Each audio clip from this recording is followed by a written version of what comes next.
Hi folks, my name's Scott and I am your teacher this semester in Poli-Sci 1. And the reason that I'm sending you this video is to help you to log on to our class and to just give you some little helpful hints about navigating our class. So the first thing that you're going to want to know is how to actually get to Moodle.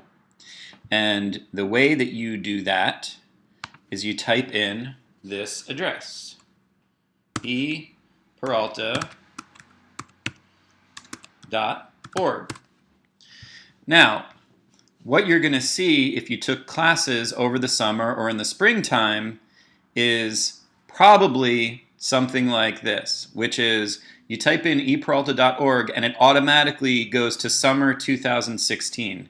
That will not get you to our class. What you need to do is you need to change that to eperalta.org/fall 2016. And that will get you to our class. So I was already logged in, but I'll go to log out to show you how to log in. Let's see. So you'll get a page that looks like this. And here's where I cannot help you is with your password. Okay? I will not be able to help you with that. If you need help with your password and you can't log on to Moodle for some reason, I'm sorry to say that's just something that I cannot help you with. So you need to contact these people at online@peralta.edu if you have a hard time logging on. But it gives you directions right here about how to log on. Your username is your passport user ID, and your password is the date of your birth in this format. 4 numbers for year, 2 numbers for month, and 2 numbers for day. So that's how you log on. So I'm going to log myself into Moodle. And you will see a page that looks something like this. This is the name, so one of the names of these 2 classes is going to be your Poli-Sci class for you to log into.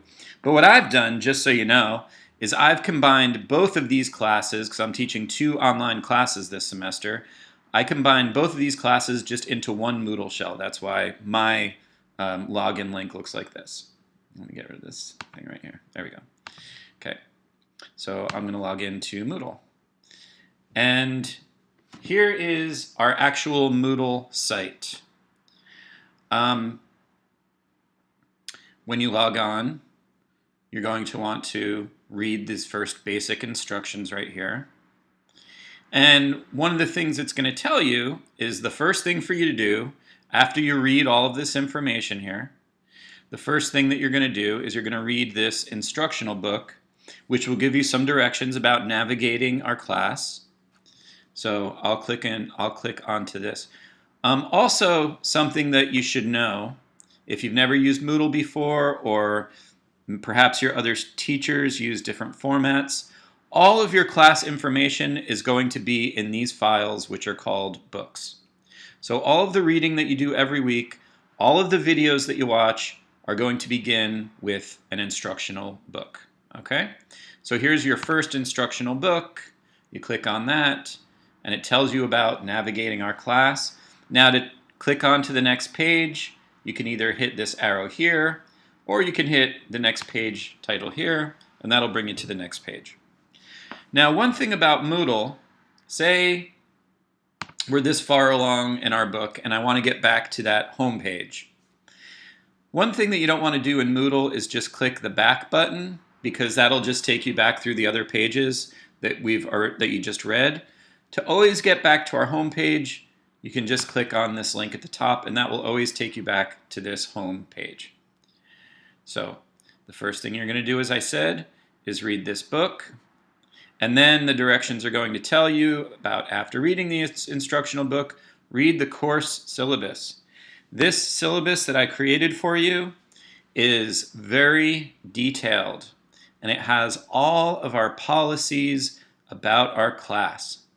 And I need for you to read it very carefully, because this syllabus is our contract. It talks about how much everything is worth grade-wise. It talks about contacting me. It talks about policies when it comes to students with who are DSPS students. It lets you know about exam dates And one of the reasons that I include these is so if you plan on traveling, you know not to be traveling within these dates without internet access. It tells you about quizzes, homework assignments, discussion forums, everything that will be covering in the class. So I need you to read this very carefully. And one place I should say that you do have to do a back arrow is when you open a PDF file. And this syllabus is a PDF file. So I'm going to hit the back arrow, and that takes us back to our home page. After you read the syllabus, you're going to take the Syllabus Quiz. And the Syllabus Quiz, you need to pass with 100% in order to proceed in our class. And you get unlimited attempts. And it's a free quiz grade. So if you need to take the Syllabus Quiz, you need to get 100%. And once you get 100%, you'll be going on to week 1 of our instruction. Okay, and this is what week 1 is going to look like. See how it says week 1? All of our information, or all of our classes, are in these things called blocks. So this will be the block for our first week together. Now, one of the things that you're going to see for each of our blocks, that was week 1, this is week 2. You're only going to be able to see 1 week at a time, by the way. You're not going to be able to see this when you log on. This is week 2, this is week 3, and so on. But for every block, you're going to see a couple of things. You're going to see questions that look like this.